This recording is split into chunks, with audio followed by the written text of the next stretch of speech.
Regina, Saskatchewan, Canada. In a house on a quiet street among unremarkable suburban buildings lived a young mother and her son. To those around her, everything was normal. The woman was raising her child, looking tired but polite. At first glance, she was one of thousands of mothers going through their daily struggles. But something was wrong, and as often happens, this something was noticed, but not intervened. The boy's name was Emerson. He was only 1 year and 6 months old when his heart stopped. A forensic examination showed a traumatic brain injury, but more frightening was not a single blow, but the story his body told. Hundreds of small marks, more than 20 bruises in various stages of healing, rib damage, traces of old injuries, fractures. His small body was silent in life and screamed in death. Saskatchewan Child Protection Services received repeated reports of injuries. They're at daycare, at the pediatrician, or reported by relatives. But each call was considered separately. Each explanation, fell off the couch, tripped, hit the edge of the bed, sounded plausible. But why didn't anyone connect the dots? The system that was designed to protect children was fragmented. Risk assessments were not based on the totality of the facts. The problem was not a lack of information, but an inability to see the whole picture. Such cases are not uncommon. Services simply do not have the time or legal grounds to intervene urgently, and sometimes they do not want to intervene, fearing accusations of excessive control. Emerson stayed home, and every day was an opportunity that the system missed.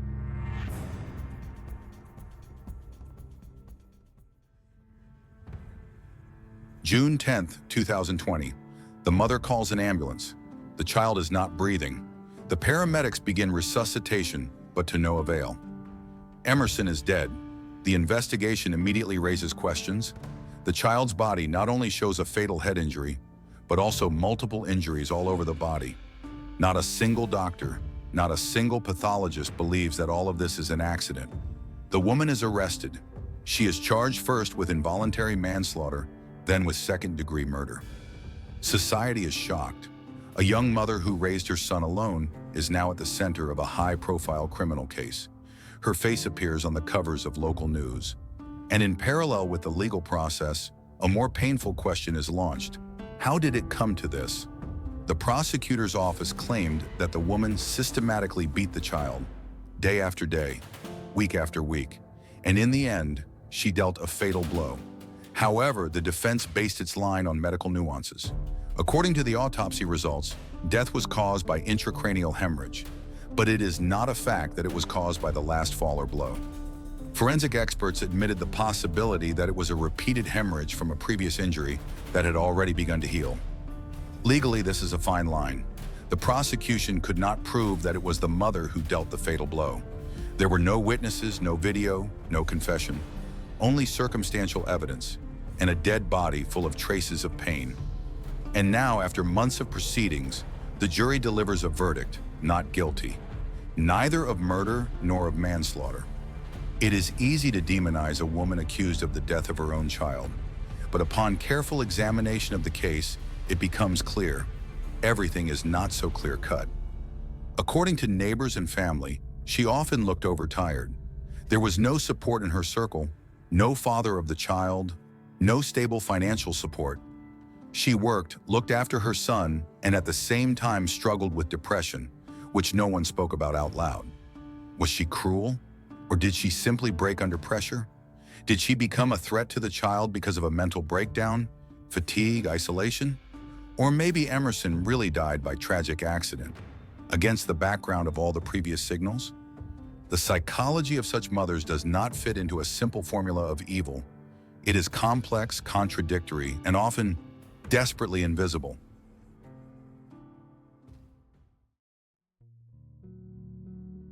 After the trial of Emerson's mother ended, there was no relief in society. On the contrary, what always happens in the shadow of high-profile tragedies began. A search for the guilty among those who should have intervened but chose to watch from the sidelines. Numerous reports from medical workers, neighbors, and even family members indicated that Emerson had serious reasons for protection. However, each signal was perceived as an isolated incident that did not add up to a complete picture of the risk. Social services limited themselves to superficial checks, visits without conclusions, reports without consequences, observations without decisions. No constant supervision, no real help. 2 months before the boy's death, the system was faced with alarming signs, but instead of activating protection mechanisms, it effectively ignored them. Emerson's case is not unique. It is part of a much larger problem where bureaucratic restrictions, a shortage of personnel, and the fear of making mistakes paralyze the work of those who are called upon to protect the most vulnerable. When the system refuses to make difficult decisions, children suffer. The public reaction to the case has been surprisingly muted. It has received little attention in the Canadian media and has barely spread beyond the province. The question arises, why? Why has the death of a child, under deeply troubling circumstances, not become a cause for public debate? One possible answer is discomfort. When accusations are made against a mother, society faces a cognitive conflict. The image of a woman as a caring, instinctively protective woman is so ingrained that any opposition is perceived as an anomaly, something that is easier not to discuss. Moreover, the lack of sensationalist detail, visual violence, or big confessions make such cases uncomfortable for the media. They don't sell. They don't provide easy answers. They make you think, and that's scary. The result is silence. A dangerous, lingering silence in which violence lives on in closed apartments, behind drawn curtains, where the child is left alone with what the system was supposed to protect him from. This case has resonated with many women. For some, it is the horror of what happened. For others, it is the realization of how easy it is to find yourself in a situation where everything gets out of control. Stress, lack of support, isolation, all this can destroy even the most loving mother. It is important to understand. This is not about justification. It is about prevention. If a woman is left alone with her problems, financial, psychological, domestic, this creates the ground for tragedy. And then the most important question is, why did no one help her before? Public services are not just obliged to react. They are obliged to foresee. Mental health, support for mothers in vulnerable situations, access to help. These are not optional measures, but the basis for preventing domestic violence. When society does not listen to women, when it does not recognize their overload and does not offer a helping hand, it itself becomes an accomplice. This is not about weakness. This is about humanity. Emerson's death prompted an internal review of Saskatchewan's child welfare system to determine why the warning signs went unanswered. The reasons cited included outdated risk assessment protocols, staff shortages, and poor coordination between agencies. Some changes have indeed begun. Internal guidelines have been updated, staff training has been improved, and interagency data sharing has been strengthened. But experts warn that reforms initiated in the shadow of tragedy are rarely completed. This means the risk of a repeat remains high.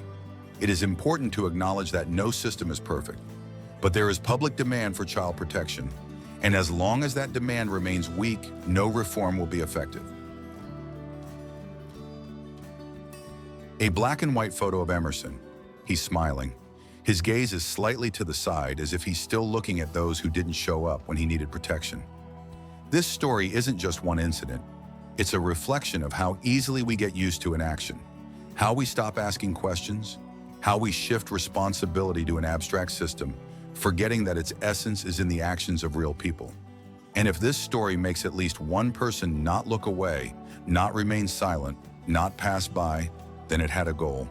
Case number 99. A story you won't forget.